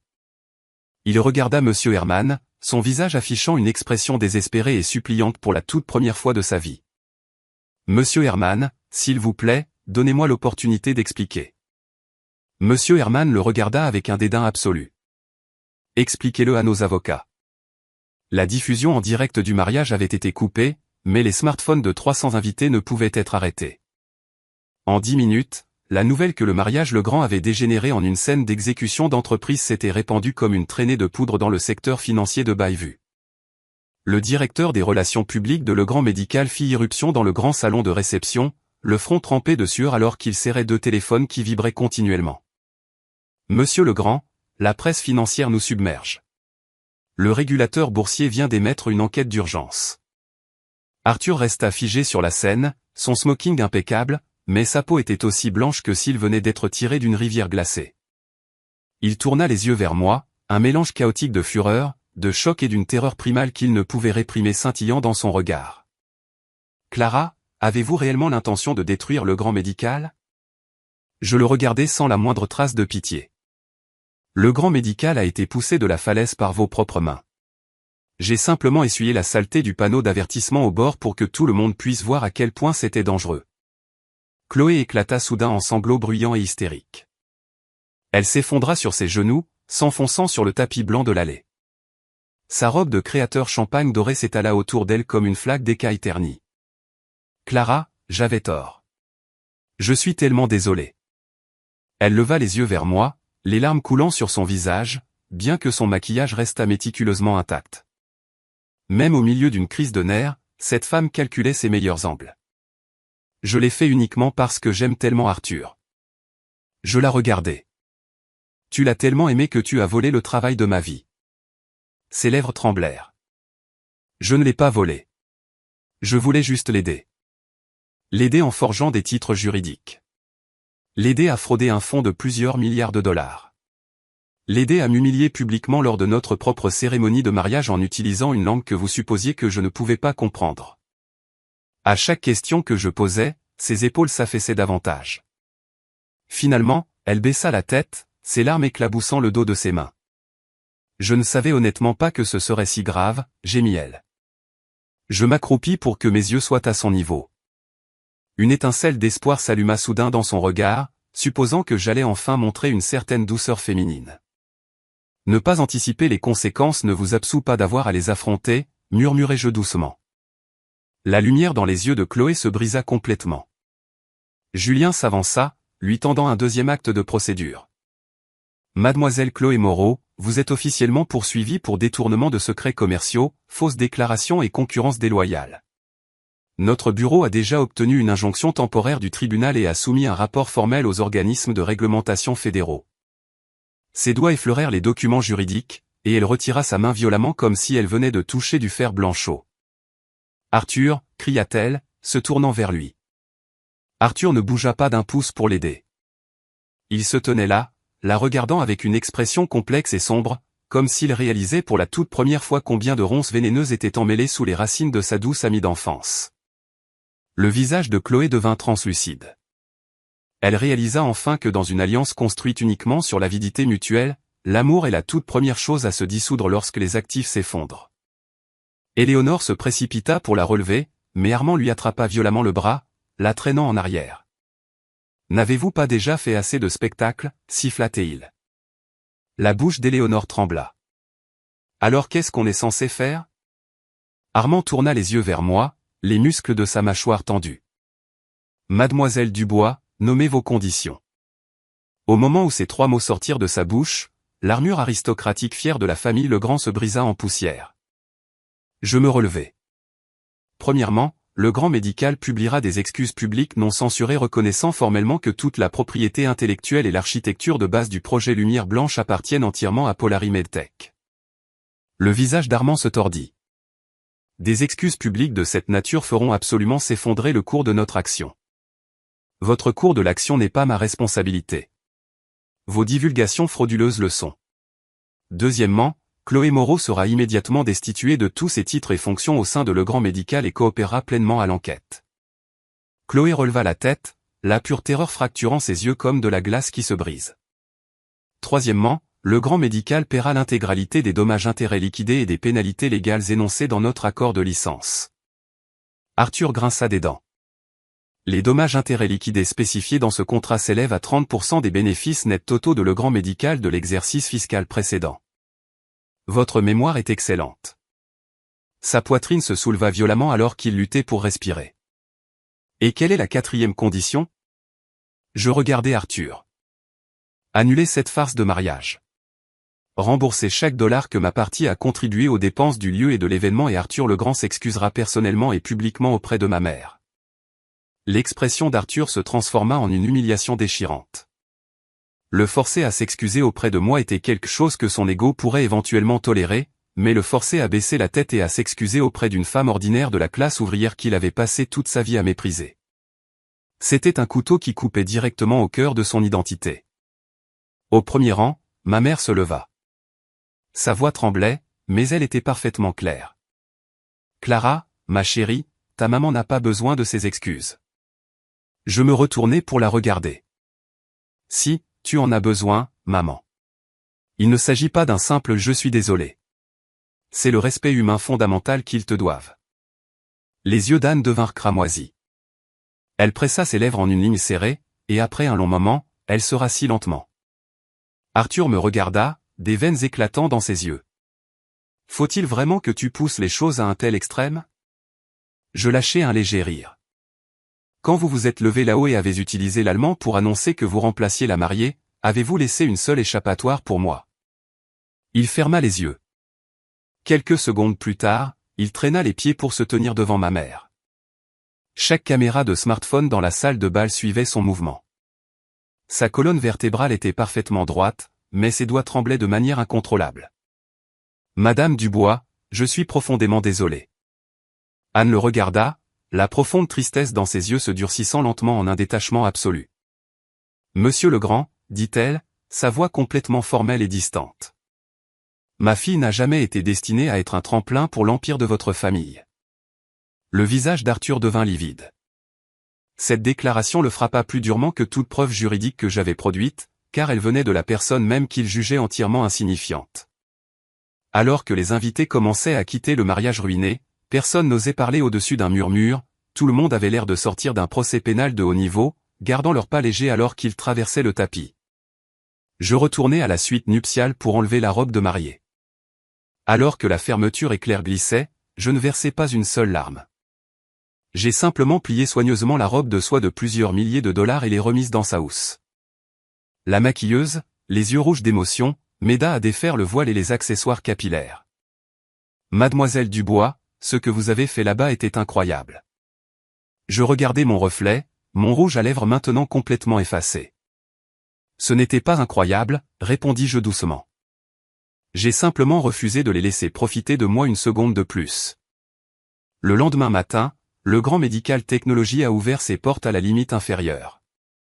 Les autorités réglementaires ont émis une enquête d'urgence exigeant que la société clarifie la propriété du titre du projet Lumière Blanche, explique si les divulgations faites concernant Wernern Capital étaient frauduleuses et justifie les omissions importantes dans ses états financiers. La place devant le siège social de Le Grand Médical était complètement envahie de journalistes. Arthur a été acculé par la presse à l'entrée du garage des cadres, les flashs illuminant son visage jusqu'à ce qu'il paraisse presque transparent. Monsieur Legrand, avez-vous effectivement admis le vol de propriété intellectuelle à votre propre mariage? Monsieur Legrand, mademoiselle Chloé Moreau a-t-elle complètement fabriqué ses références de recherche internationale? Monsieur Legrand, mademoiselle Clara Dubois est-elle la propriétaire réelle et unique du projet Lumière Blanche? Il n'a pas prononcé un seul mot, se cachant le visage tandis qu'un service de sécurité le précipitait dans l'ascenseur. Il était autrefois un maître dans la gestion des caméras. Il pouvait transformer des visions d'entreprise vides en récits palpitants et rebaptiser une simple collecte de fonds en une grande mission historique. Mais au moment où la caméra a cessé de chasser l'auréole artificielle et a commencé à exiger la vérité nue, il ne pouvait même plus maintenir une expression stable. Je n'ai pas pris la peine de m'approcher de Le Grand Médical. Au lieu de cela, j'ai passé l'après-midi au bureau temporaire de Polari Medtech, organisant une réunion conjointe avec l'équipe de conformité mondiale de Wernern Capital et les directeurs généraux d'un fonds industriel d'État de premier ordre. Le bureau était modeste, murs blancs unis, longue table de conférence en acajou, un projecteur et quelques plantes en pot près de la fenêtre.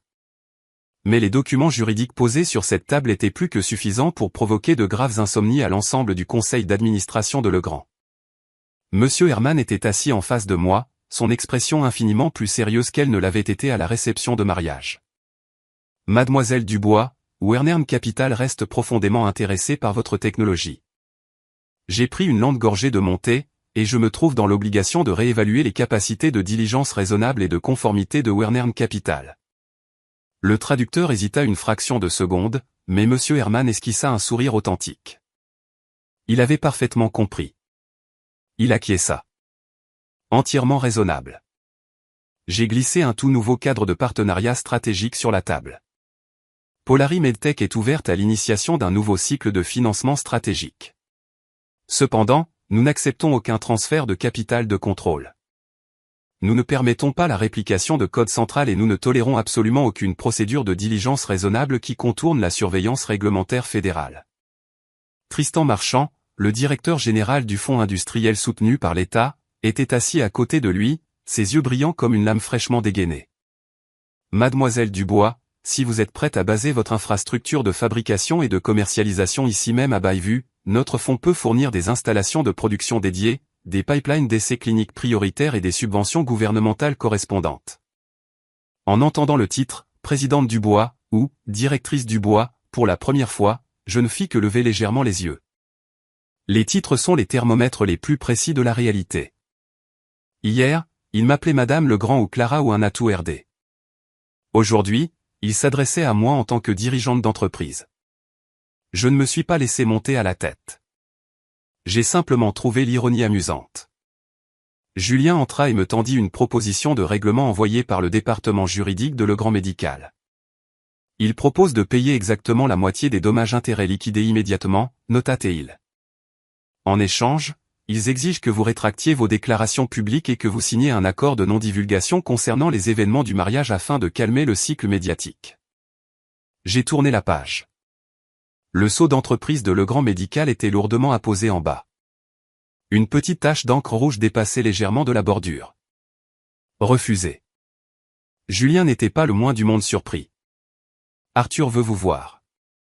J'ai refermé le dossier. Dites-lui de faire la queue. À 15 heures, Arthur est quand même venu. Il n'avait pas de rendez-vous et a été arrêté par la sécurité dans le hall principal en bas.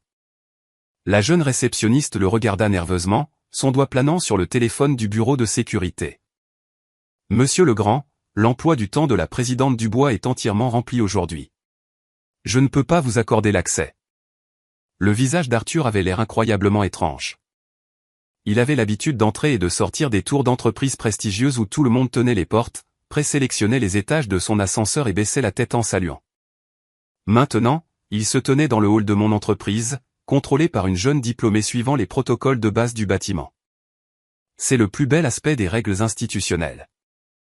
Elle ne se soucie pas de qui vous êtes le fils, et elle ne se soucie pas du prix de votre costume. Elles ne reconnaissent que les niveaux d'autorisation. Au moment où je suis sorti de l'ascenseur, sa tête s'est levée. Clara. Je me suis arrêté à exactement 2 pas de lui. Monsieur Legrand, veuillez m'appeler présidente Dubois. Les coins de sa bouche se sont raidis. Faut-il vraiment que nous soyons si froids l'un envers l'autre? J'ai jeté un coup d'œil à la réceptionniste. Salle de conférence 2. Une fois dans la salle de conférence, Arthur a posé un accord juridique sur la table devant moi. Ceci est un accord de gage d'action personnelle pour la part de 8% que je détiens personnellement dans Legrand Médical. Je ne l'ai pas touché.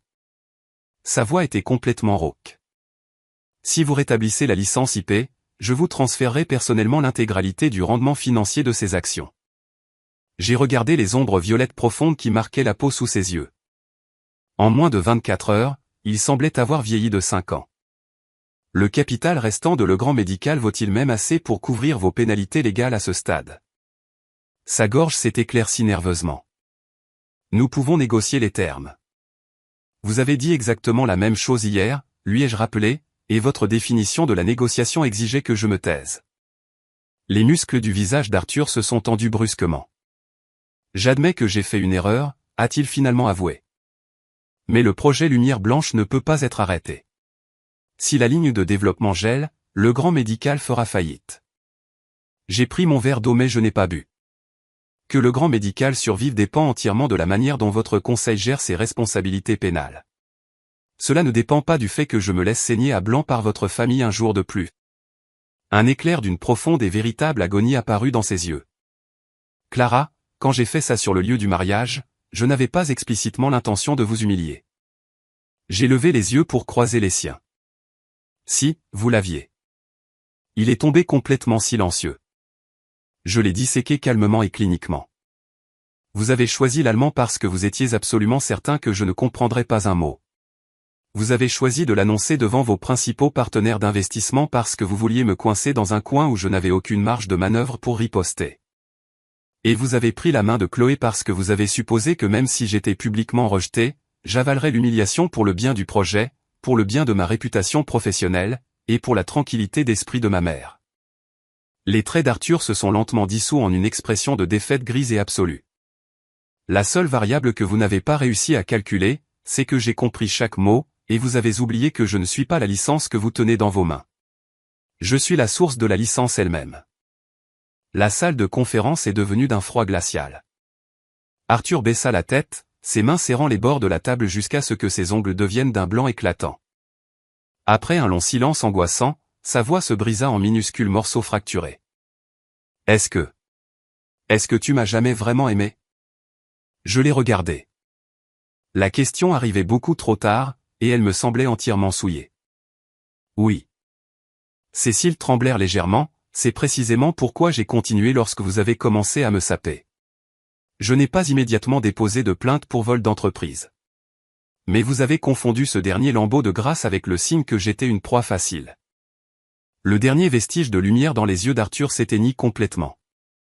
Il se leva, les pieds de sa chaise émettant un grincement aigu contre le sol. En atteignant la porte, il s'arrêta à mi-chemin. La famille de Chloé a essayé de la faire sortir du pays ce matin. La restriction de vol ordonnée par le tribunal est entrée en vigueur à minuit, répondis-je platement. Elle ne va nulle part. Sa silhouette se raidit. J'ajoutai une dernière remarque. Dites-lui que le terminal international n'est pas un billet d'absolution. Chloé Moreau a été interceptée au poste de contrôle de sécurité VIP de l'aéroport international de Bayview. Elle portait des lunettes de soleil de créateur surdimensionnées et un masque médical, vêtue d'un ensemble en tricot gris discret, accompagnée de 2 assistants engagés par sa famille. Elle supposait qu'elle pouvait gérer ce désastre comme elle avait géré toutes les erreurs de son passé, fuyant le pays jusqu'à ce que la richesse de sa famille puisse discrètement aplanir les remous juridiques. Lorsque la sécurité de l'aéroport lui a poliment demandé de s'écarter, elle a maintenu son ton doux et innocent caractéristique. Y a-t-il une sorte de malentendu? Mais au moment où les agents fédéraux ont affiché l'injonction du tribunal, ses lunettes de soleil ont glissé sur son nez, révélant une paire d'yeux fortement injectés de sang et paniqués. Je voyage juste pour affaire. Mademoiselle Moreau, vous êtes un défendeur principal dans un procès actif pour détournement de secrets commerciaux. Le tribunal fédéral a émis une restriction de voyage d'urgence. Plusieurs voyageurs dans la file VIP ont reconnu son visage et des caméras de smartphone ont été instantanément levées. Sous le regard des objectifs, la couleur restante a complètement quitté la peau de Chloé. Elle a finalement sombré dans la terreur pure. J'ai besoin de passer un appel. Elle a composé le numéro d'Arthur. Pas de réponse. Elle a composé le numéro d'Éléonore. Toujours pas de réponse.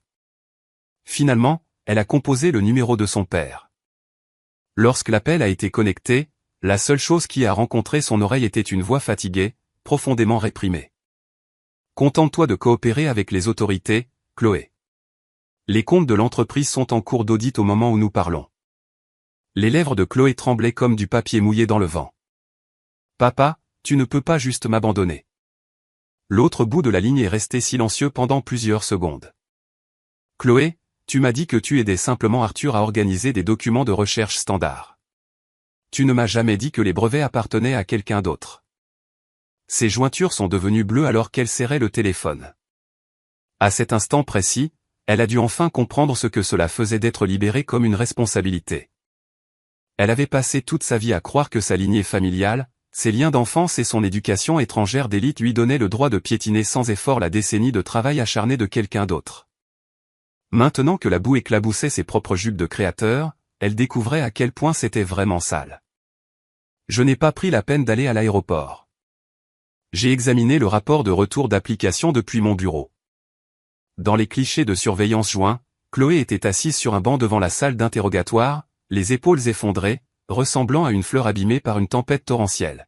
« Allons-nous accepter ces excuses ?» demanda Julien, jetant un coup d'œil depuis son bureau. J'ai tourné une page de notre nouveau traité de coopération industrielle. Je n'accepte pas les excuses privées. Elle ne me doit pas de larmes. Elle me doit une clarification publique. Ce soir-là même, Chloé a publié une vidéo de déclaration publique. Dans la séquence, son visage était entièrement nu, ses paupières fortement gonflées, ses lèvres complètement exsangues. Elle a lu la déclaration mot pour mot, j'admets formellement que pendant mon emploi chez Legrand Medical Technologies, j'ai utilisé des matériaux de recherche propriétaires appartenant à mademoiselle Clara Dubois et Polari Medtech pour des tournées internationales sans autorisation et j'ai fait des déclarations frauduleuses concernant mon implication personnelle dans la technologie de base. J'adresse mes plus profondes excuses à mademoiselle Clara Dubois et à toute l'équipe d'ingénierie R&D du projet Lumière Blanche. Je coopérerai pleinement avec toutes les enquêtes judiciaires et réglementaires et accepterai l'entière responsabilité légale. 10 minutes après la mise en ligne de la vidéo, Marc m'a envoyé une capture d'écran de notre chat de groupe d'ingénieurs. Les développeurs qui avaient été forcés au silence amer pendant des mois inondaient complètement le canal avec une seule phrase, « La présidente Dubois est la meilleure de tous les temps ». En regardant l'écran, la tension dans ma mâchoire s'est finalement relâchée en un léger sourire. Ce n'était pas parce que Chloé avait baissé la tête. C'était parce que les ingénieurs dont les noms avaient été volés étaient enfin vus par le monde. La liquidation de Legrand Médical est arrivée encore plus vite. Suite à l'enquête d'urgence, les régulateurs fédéraux se sont rendus directement au siège social pour auditer leur système. Plusieurs cadres qui avaient participé à la falsification de données ont été suspendus. Le directeur des relations publiques a remis sa démission. Armand Legrand a été complètement pulvérisé par ses actionnaires lors d'une réunion d'urgence du conseil. Les petits actionnaires tapaient sur les tables, lui criant droit au visage, « Vous et votre fils pathétique avez traîné toute notre capitalisation boursière dans la tombe pour couvrir un scandale personnel. » Les veines d'Armand éclataient sur son front, mais il ne pouvait prononcer un seul mot de défense car les preuves médico-légales que j'avais affichées étaient tout simplement trop dures. C'était si solide que même les meilleures relations publiques ne pouvaient le fissurer. Le troisième jour, Legrand Médical a déposé un document officiel public. Suite à une enquête interne, la société reconnaît que tous les droits de technologie de base pour le projet Lumière Blanche résident exclusivement chez Polari Medtech. Les déclarations antérieures faites par la société contenaient des inexactitudes importantes. La société a initié une restructuration immédiate et présente ses excuses formelles à Polari Medtech et à mademoiselle Clara Dubois. Cet après-midi-là même, Arthur Legrand a démissionné de son poste de directeur général de Legrand Médical. Sur la photographie du communiqué de presse, il était assis à l'extrémité de la table du conseil d'administration, les yeux vides. Les documents de démission devant lui n'avaient que quelques pages d'épaisseur, pourtant il semblait que cela lui avait définitivement brisé le dos. Éléonore Legrand m'a appelé une fois. Sa voix avait complètement perdu cette tonalité aristocratique élevée. « Clara, s'il te plaît. Ta tante veut te voir juste une fois. » Je gardais les yeux fixés sur les plans de notre nouvelle usine de production. « Madame Legrand, nous n'avons aucune affaire personnelle à discuter. » Elle est devenue frénétique. Arthur n'a ni mangé ni dormi depuis 3 jours. Il sait qu'il a eu tort. J'ai encerclé un secteur du parc industriel avec mon stylo rouge. Les adultes ne règlent pas leurs responsabilités légales en sautant des repas. Éléonore s'est étouffée avec ces mots. Pouvez-vous simplement regarder l'histoire que vous avez partagée tous les deux et lui accorder une pause? J'ai posé mon stylo. Madame Legrand, votre fils s'est réveillé hier avec des biens immobiliers de luxe, des véhicules sur mesure, des millions en capital et une équipe d'avocats d'affaires de haut niveau. Si je n'avais pas conservé ma propre carte maîtresse, dites-moi, que me serait-il resté après cette cérémonie de mariage? L'autre bout de la ligne est resté silencieux. J'aurais été étiqueté comme une femme instable et émotive qui a saboté une acquisition de plusieurs millions de dollars par jalousie. Ma mère aurait été raillée par tout votre cercle de la haute société. Ma décennie de recherche en ingénierie aurait été remaniée comme le CV brillant de Chloé Moreau. Et toute ma vie aurait été réduite à une seule phrase dans vos cercles, elle était simplement trop sensible. La respiration d'Éléonore est devenue rauque. Alors, n'osez pas me demander pourquoi je ne lui accorderai pas de répit, murmurai-je doucement. Demandez-lui plutôt s'il a jamais envisagé de me laisser une seule issue. J'ai raccroché le téléphone. Dehors, par la fenêtre, le soleil couchant pesait sur l'horizon de la ville comme un bloc de fer brûlant. Je pensais soudain à mon père. S'il était encore en vie, il serait probablement assis devant sa pharmacie indépendante, préparant lentement une tasse de thé fort et disant, une fois les comptes réglés, regardez vers l'avenir. J'ai mis mon téléphone en mode silencieux et j'ai continué ma réunion.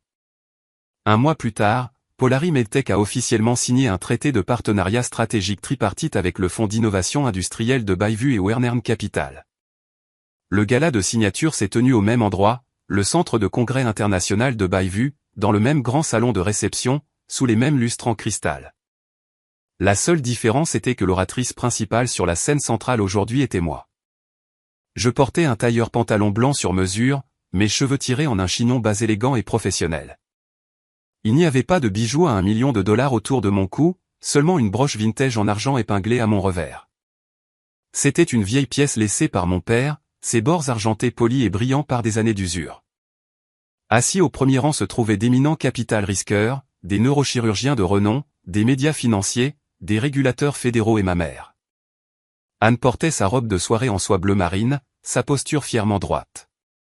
Ses yeux ne quittaient jamais mon visage, comme si elle imprimait cette image exacte dans ses propres os. Je me tins devant le pupitre et ouvris la première diapositive. L'objectif du projet Lumière Blanche n'a jamais été de tisser un beau récit pour le capital risque. Son seul but est d'éliminer les risques réels au niveau du millimètre que les chirurgiens affrontent chaque jour dans la salle d'opération. L'auditorium était silencieux. Pas un seul cadre ne regardait son téléphone car tous les participants savaient que la femme debout sur cette scène détenait la source absolue de la technologie. J'ai présenté des métriques cliniques brutes, des cadres de conformité cartographiés et démontré comment la production localisée pouvait réduire considérablement les coûts tout en maximisant la sécurité chirurgicale. Il n'y avait pas de slogan théâtraux, pas de démagogie émotionnelle. Chaque graphique et flux de données était suffisamment robuste pour résister à l'audit le plus hostile. Lorsque j'ai conclu, les applaudissements ont duré plusieurs minutes. Marc était assis au centre de la section d'ingénierie, les yeux brillants, exactement comme il l'était chaque fois qu'un algorithme complexe fonctionnait enfin correctement après une longue course. La cérémonie de signature a commencé. Monsieur Herman a posé son stylo plume sur le papier, suivi de Tristan Marchand. Enfin, ce fut mon tour. Quand j'ai signé le nom de Clara Dubois, la pointe de mon stylo n'a pas hésité une fraction de seconde. Ce trait d'encre n'était pas une signature auxiliaire attachée à l'actif d'un mari. C'était moi qui replantais mon propre nom dans le sol de mon propre empire. Pendant la séance de questions-réponses, un journaliste a levé un microphone. Présidente Dubois, après avoir enduré récemment une trahison corporative et personnelle aussi médiatisée, croyez-vous toujours au partenariat stratégique? J'ai regardé directement l'objectif de la caméra. Oui. Quelques investisseurs ont eu l'air surpris. Mais croire au partenariat ne signifie pas opérer sans limite. Un partenariat vraiment sain ne craint jamais un contrat explicite et inébranlable. Les seules personnes qui craignent les lignes claires sont celles qui ont conclu l'accord en cherchant à profiter de vous. Un léger rire appréciatif a parcouru la pièce. Un autre journaliste a demandé « Comment évalueriez-vous Monsieur Arthur Legrand ?» La pièce entière est devenue silencieuse. Chaque objectif de caméra a zoomé sur mon visage.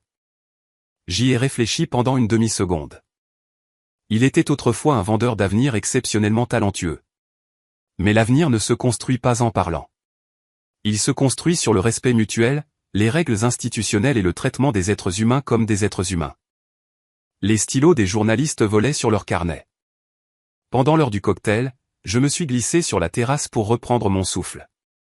La brise du soir portait le premier soupçon de chaleur du début de l'été. Des pas résonnèrent derrière moi. Je tournai la tête et vis Arthur se tenir à quelques pas. Il avait énormément maigri, son costume de créateur pendait lâchement sur sa silhouette, de lourds cernes bleues marquaient ses yeux. Alors que la sécurité s'avançait pour intervenir, je levai la main pour les arrêter. Il s'arrêta à exactement 3 pas, ne faisant aucun effort pour se rapprocher. « Je ne suis pas venu ici pour vous supplier de quoi que ce soit, dit-il d'une voix creuse. Je le regardai avec une expression entièrement plate. Alors que faites-vous ici? Il tourna son regard vers la bannière de partenariat brillante à l'intérieur de la salle de bal. Je voulais juste voir la position que vous étiez toujours censé occuper. Je ne dis rien. Il esquissa un sourire amer et autodérisoire. Je réalise seulement maintenant que je n'ai jamais vraiment su qui vous étiez. Je le regardais. Ce n'est pas que vous ne saviez pas. Vous saviez exactement qui j'étais. Vous avez simplement choisi de croire que cela n'avait pas d'importance. La bouche d'Arthur tressaillit avec une vive douleur. Cette déclaration toucha plus précisément que toute insulte. Il fouilla dans sa poche et posa une minuscule boîte de velours sur la petite table circulaire entre nous. C'est votre bague. J'y jetai un coup d'œil. La bague en diamant reposait silencieusement à l'intérieur de l'écrin de velours, réfractant la lumière froide de la terrasse. Jetez-la. Sa main se figea sur la boîte. Clara. Arthur Legrand, dis-je, en utilisant son nom complet pour la toute première fois depuis mon départ. Lorsque certaines choses sont restituées, cela s'appelle une restitution. Lorsque d'autres choses sont restituées, ce n'est qu'un rappel que j'ai eu un jour un jugement terrible en matière d'homme. Son visage devint entièrement translucide, ses doigts se crispant lentement en un poing serré. Je comprends, murmura-t-il. Il se retourna et s'éloigna, sa silhouette ne portant plus la moindre trace de son ancienne posture de cadre. Je ne lui accordai pas un second regard. Julien s'approcha de la terrasse, me tendant un verre d'eau tiède. Le grand médical a encore chuté de 3% à la clôture aujourd'hui. Je pris le verre. Laissez-le chuter. L'affaire pénale contre Chloé Moreau a été officiellement enregistrée. Le processus juridique suivra son cours à partir d'ici. Laissez-le suivre son cours. Éléonore Legrand vient de mettre en vente 2 de ses luxueux pantous pour couvrir les déficits du conseil. Ça ne me regarde pas. Julien pencha la tête, étudiant mon visage. Vous êtes bien plus détaché que je ne l'avais anticipé. J'observais le flux continu de phares circulant sur l'autoroute surélevée lointaine. Je ne suis pas détaché. J'en ai juste fini de gaspiller mon énergie dans la déception. Il sourit et se tut. Alors que le gala se terminait, ma mère a passé son bras dans le mien. Alors que nous nous dirigions vers l'entrée, le tapis rouge immaculé déployé devant l'entrée de l'hôtel ressemblait presque à celui d'il y a un mois. Elle a soudainement arrêté ses pas, sa voix un doux murmure. « Clara, ton père serait si incroyablement fier de toi ce soir. » Une chaleur soudaine m'a envahi l'arrière du nez, mais j'ai esquissé un sourire éclatant. « Rentrons à la maison, maman. » La berline s'éloigna de la place de l'hôtel. Dans le rétroviseur, le magnifique palais de cristal où j'avais été publiquement rejeté rapetissait de plus en plus jusqu'à disparaître dans la nuit de la ville. J'avais supposé que ce chapitre de ma vie avait enfin atteint sa conclusion absolue. Mais à cet instant précis, le téléphone dans ma pochette a commencé à vibrer violemment. L'écran affichait un numéro gouvernemental fortement crypté. J'ai balayé pour répondre. Une voix d'homme a traversé la ligne, profonde, clinique et portant une urgence intense indéniable. Présidente Dubois, ici Dominique Fournier, directeur du laboratoire conjoint national d'équipement médical. Nous avons rencontré un cas critique et très anormal de défaillance de navigation interopératoire dans un hôpital militaire fédéral frontalier. Le matériel de diagnostic sur place semble exécuter une version précoce et divulguée du code source du projet Lumière Blanche. Si notre évaluation médico-légale s'avère exacte, la fuite de la chaîne d'approvisionnement implique bien plus que le grand médical. Dehors, par la fenêtre, les lumières néons de la métropole se brouillaient en traînées de feu passant. Ma prise sur le téléphone s'est resserrée millimètre par millimètre. L'air calme de la nuit semblait être violemment déchiré de ses profondeurs par une lame invisible.